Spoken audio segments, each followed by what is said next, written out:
Hey guys, it's Scott with Scotty B Cards, and in this video I want to talk about an eBay steal I found and whether or not it was a good deal. Saturday, February the 12th, I was scrolling through eBay. I had my saved searches up, and I noticed my Mookie 2014 saved search had new notifications, which isn't surprising because I want to see every single Mookie Betts rookie card listed, and so I have the word Mookie and the number 2014, and every single Mookie Betts rookie will pop up for me to see. That way nothing gets past me, whether good or bad. Whether I missed something because I wasn't fast enough, or whether it was just overpriced, I want to see every single item to see the trends and so forth. I did the same thing with Juan Soto and Mike Trout as well. But when I opened this Mookie Betts notification, a card popped up and it was just listed. It was a 2014 Topps Chrome Update Gold Refractor and numbered to 250. And these cards are extremely rare and extremely valuable. In a PSA 10, they go for around $4,000 to $5,000. In a PSA 9, they're probably $2,500. Raw, they're probably around $1,000. Well, this one was $450 or best offer. So man, I hit that buy it now button so fast. I have a Mookie Betts group chat that I'm a part of, other Mookie Betts collectors, and I messaged them and said, check it out, I just got this awesome steal. And I was excited, they were excited, and then I went and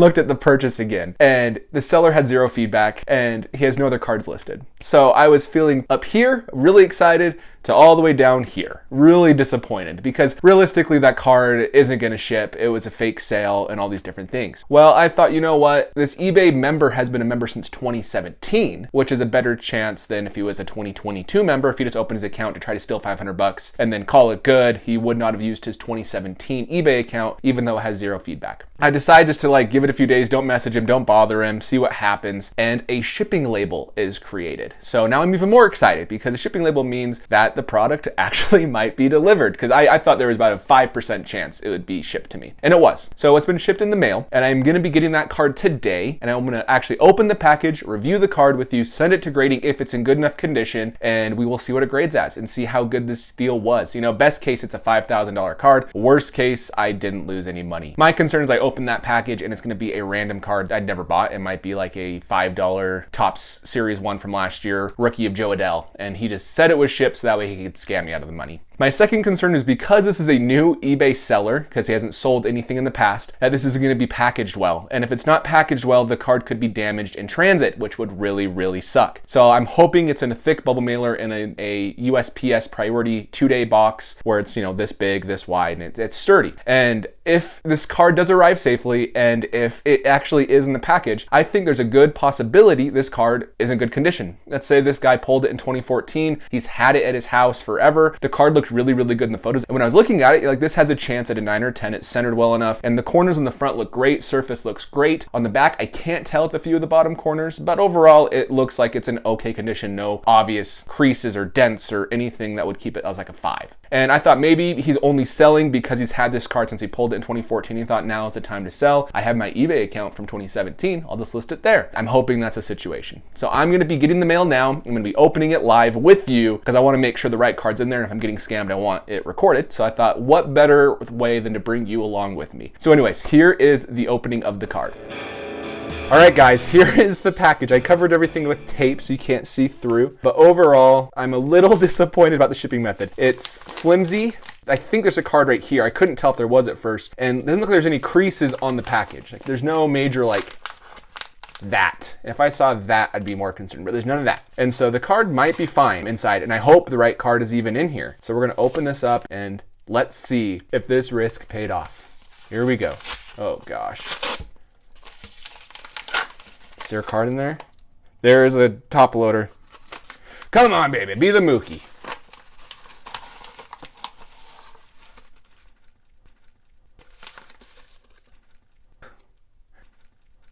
Looks real. Nice. All right, so that's great news. And now let's do the moment of truth. Let's look at it. Wow, it might actually be in good condition. Here we go. I'm a little shaky, so maybe I should set it down for a sec because I'm excited that I don't damage the card myself. Wow.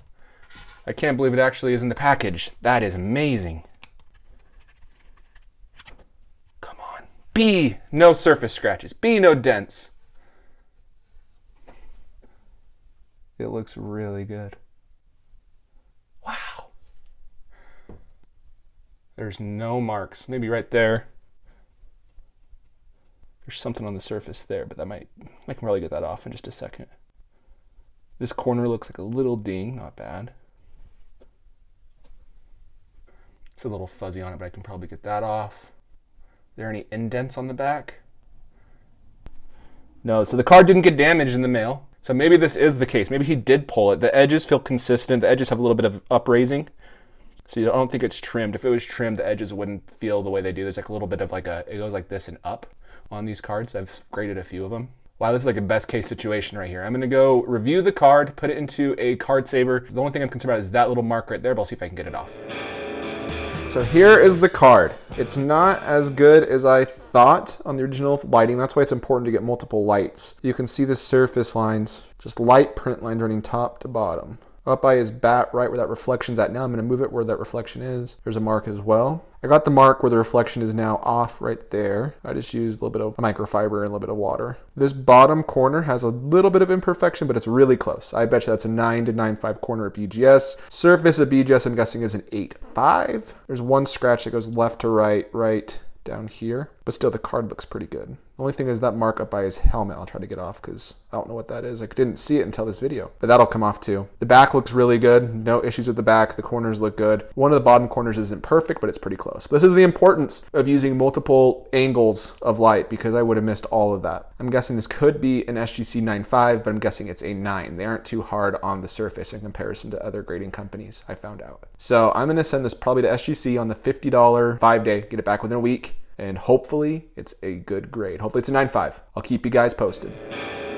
So I'm actually gonna show you how I prep my cards just because I know people have asked in the past. It's only one card, so it will be pretty easy. So the first thing is I like to get a piece of paper, have the paper clean, have your area clean. There's no crumbs, no dust, anything like that, because if there are, when you're wiping the surface down, you could put indents on the back as you're pressing down on the surface. So I use paper just as a double layer. I like 3 pieces right here. I have my card saver ready. I have my sleeves ready. I will always cut the sleeve with some scissors to make sure that the corners don't get caught as you're putting it in.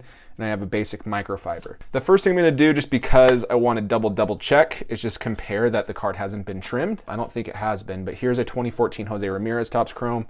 Not the same set, so it might not be perfect, but let's see how they look. If they were in the same pack, yeah, it's fine. Top, bottom, totally fine. Width-wise, totally fine. I'll even put the Jose Ramirez on the back.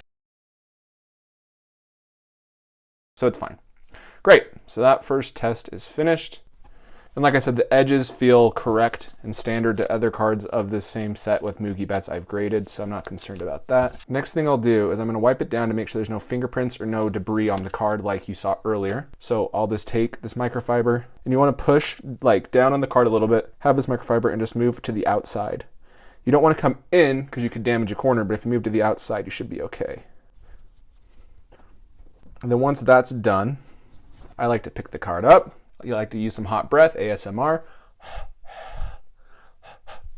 So now there's a little bit of hot breath there. Wipe that off. Great. Now let's take a peek at it. No surface marks. It looks really clean. It's amazing how much difference that lighting makes. Make sure these corners don't have any debris on them.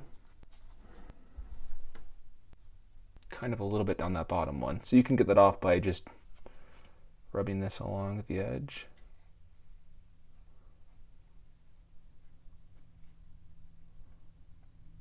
Like that. And then the back looks fine. I still will wipe it down. I won't do the same front side treatment, but just to make sure there's nothing on the card. All right, so now that's wiped down. Next, I'm going to take some scissors and a penny sleeve. I'm gonna scoot this back so I don't damage it. And you just put it back at the end. Trim it a little bit. Now this is open, so you can see how it's split. So when you put the card in, it doesn't get caught. So let's put the card in.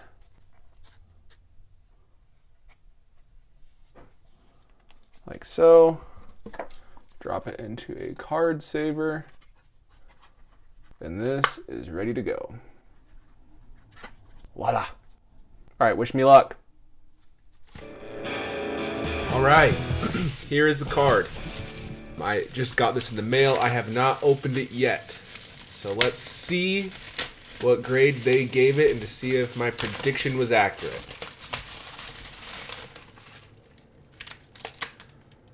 You ready?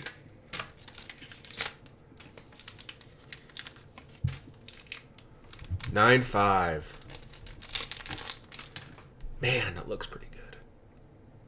So like we saw last time, there was some surface flaws, but corners, edges, centering is all fine. It was just those surface flaws, and I've noticed that usually you can get a decent grade as long as that's the main thing. That doesn't take away from eye appeal. And overall, the card looks good. I now have 2 of them. So this was definitely a good $400 purchase. Wow, the SGC slab presents the card way better than the BGS slab. Look at the difference in the way it looks. Looks a lot better. I bought this card for about $450. The actual grading is about $100 to $110. So we're in this card about $560. It's probably now worth around $2,000 to $3,000. The last PSA 10 sold for $4,000. So I'd assume this is about 50 to 65% value of that PSA 10. So a pretty good quick little flip. I don't know what I'm going to do with it. I think I might sell this and buy a different Mookie I have been eyeing, or I might just keep it because these gold refractors are very hard to find, especially in good condition nowadays raw. So overall, thank you for watching. Let me know in the comments below if you agree, disagree, what your thoughts are on this entire process. And other than that, I'll catch you in the next video. See ya.